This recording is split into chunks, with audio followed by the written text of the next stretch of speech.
आप देख रहे हैं सनमार्ग लाइव 7। चूकना नहीं चाह रही जिसमें वो नीतीश सरकार को घेर सके।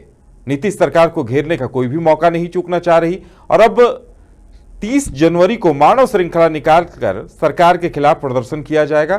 किसान बिल को लेकर अपनी बात सरकार तक पहुंचाने की कोशिश की जाएगी और साथ ही जिस तरह से अपराध बढ़े हैं, जिस तरह से सूबे में परिस्थितियां हैं, उन्हें लेकर विपक्ष जोरदार प्रदर्शन करने की तैयारी में है।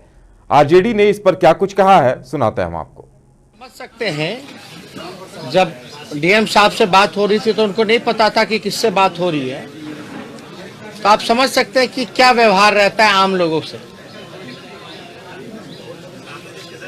ये तरीका है, मुख्यमंत्री बार बार कहते हैं कि सब जो है नंबर सार्वजनिक करो, ये करो, लेकिन आप अंदाजा लगा सकते हैं जब कोई आम व्यक्ति, आम जनता, नौकरशाहों को अगर फोन करके कोई चीज का जानकारी लेना चाहता है और इनके अधिकारी तो नियम का उल्लंघन इस प्रकार से उखाड़ रहे हैं। अब बताइए, जो घटना स्थल है गर्दनी बाग, वहां बैठे नहीं दिया जा रहा। दिल्ली में भी जंतर मंतर है, 24 घंटे वहां धरना लोग देते हैं, अनिश्चित काल तक लोग बैठे रहते हैं। और यहां स्थिति देख लीजिए, पहले तो हड़ताली चौक हुआ करता था, उधर फिर आपको नाले के पास फेंक दिया गया, अब वहां भी लोगों को नहीं बैठने दिया जाएगा। तो डेमोक्रेसी है कि नहीं है, लोकतंत्र है कि नहीं है? लोकतंत्र में अपनी आवाज को लोग कहां उठाएंगे? एक तो आप धांधली करा रहे हैं, करप्शन बढ़ा रहे हैं, लोगों का अधिकार छीन रहे हैं, लिस्ट तैयार हो रहा है, इसलिए नियुक्ति पत्र नहीं दिया जा रहा है। जो आरसीपी टैक्स देगा उसका लिस्ट में समझ सकते हैं। जब डीएम साहब से बात हो रही थी तो उनको नहीं पता था कि किससे बात हो रही है। वहीं आरजेडी ने इन तमाम मुद्दों को लेकर मानव श्रृंखला में विरोध जताने की बात कही है। उसके बाद भी अलग अलग तरह की प्रतिक्रियाएं सामने आ रही हैं। मानव श्रृंखला को लेकर क्या कुछ प्रतिक्रिया सामने आ रही है, दिखाते हैं हम आपको क्या कुछ कहना है इस पर बड़े नेताओं का।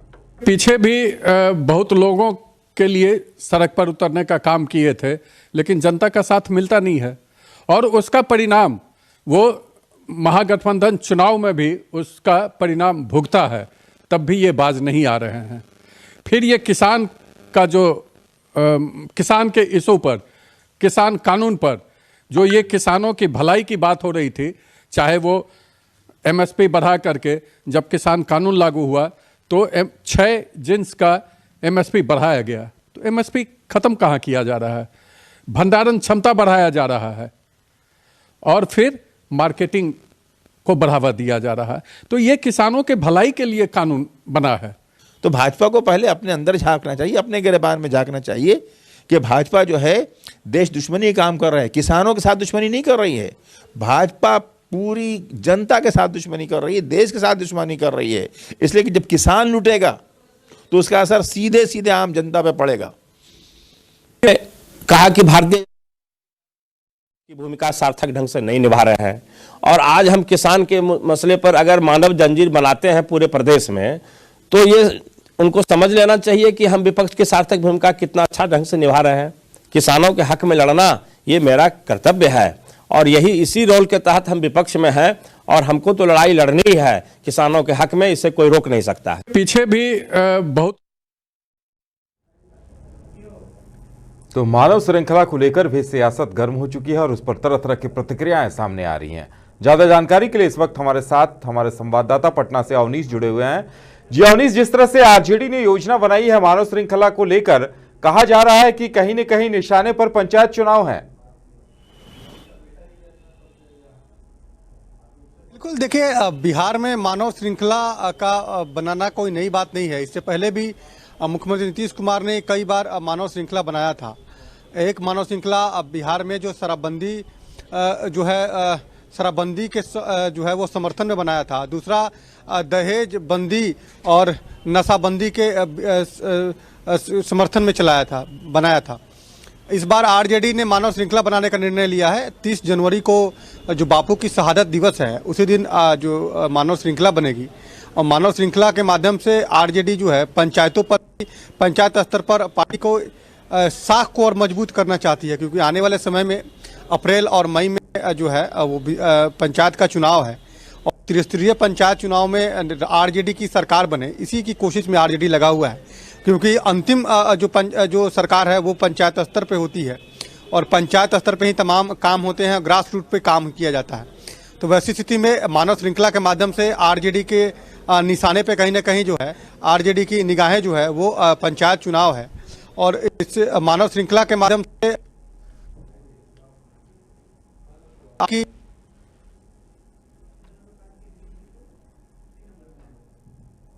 एक मुट्ठी मिट्टी लेकर संकल्प लेंगे, वर्तमान की सरकार को, केंद्र की सरकार को उखाड़ फेंकने का संकल्प लेंगे। अब इस संकल्प में कितना दम होगा ये तो वक्त बताएगा, लेकिन इस तरह से आरजेडी ने नई रणनीति बनाई, ये तो वक्त बताएगा। नई रणनीति बनाई है कि वर्तमान सरकार के खिलाफ में हल्ला बोलने के लिए केंद्र की जो किसान के लिए जो बिल बनाया गया था, बिल आया है, उस बिल के विरोध में तमाम महागठबंधन के घटक दल एकजुट है और बिल का लगातार विरोधी नहीं कर रहे हैं, बल्कि उसी के विरोध में भी मानव श्रृंखला है। तो मानव श्रृंखला के माध्यम से आरजेडी की ये कोशिश है कि किसी तरह जनता के साथ कनेक्ट हुआ जाए, क्योंकि जनता के समर्थन से ही विधानसभा में सबसे बड़ी पार्टी बनने का सौभाग्य आरजेडी को मिला है। काफ़ी दिनों बाद ऐसा सौभाग्य मिला है कि आरजेडी बिहार विधानसभा में सबसे बड़ी पार्टी बनकर उभरी है। तो वैसी स्थिति में पार्टी भी काफ़ी एनर्जेटिक है, पार्टी की ताकत दिखती भी है, चाहे सदन में भी हो या सड़क पे भी हो। आने वाले समय में जनता से थोड़ी और समर्थन लेने की गुंजाइश जरूर है और इसी गुंजाइश का नतीजा जो है दोनों में मतभेद है इस मुद्दे को लेकर। तो अगर मतभेद बड़े रूप अगर लेते हैं तो स्थिति में सरकार अगर गिरेगी तो फिर अगर मध्यावधि चुनाव होगी तो निभा रहे हैं। और आज हम पार्टी को और मजबूत करने के लिए और एक तरह से जनता का विश्वास पैठ बनाने के लिए आरजेडी की एक कोशिश है कि पंचायत स्तर का जो चुनाव हो, पंचायत का चुनाव हो, निर्वाचन, उसमें आरजेडी की सरकार पंचायत स्तर से बने और उनके मुखिया उनके समर्थन से बने, उनकी पार्टी के लोग मुखिया बने, पंचायत स्तर पे बने और उनके मुखिया उनके समर्थन से बने, पार्टी बने। तो कोशिश एक ही है, इस मानव श्रृंखला के माध्यम से पंचायत का जो चुनाव है उस पर फोकस। चलिए अवनीश, देखने वाली बात ये होगी कि आरजेडी की ये कवायद क्या कुछ असर दिखाती है और आने वाले दिनों में कितना फायदा मिलता है। तमाम जानकारी देने के लिए आपका बहुत बहुत धन्यवाद। ये थे हमारे संवाददाता अवनीश जो बता रहे थे कि आरजेडी ने पूरी योजना बनाई है कि किस तरह से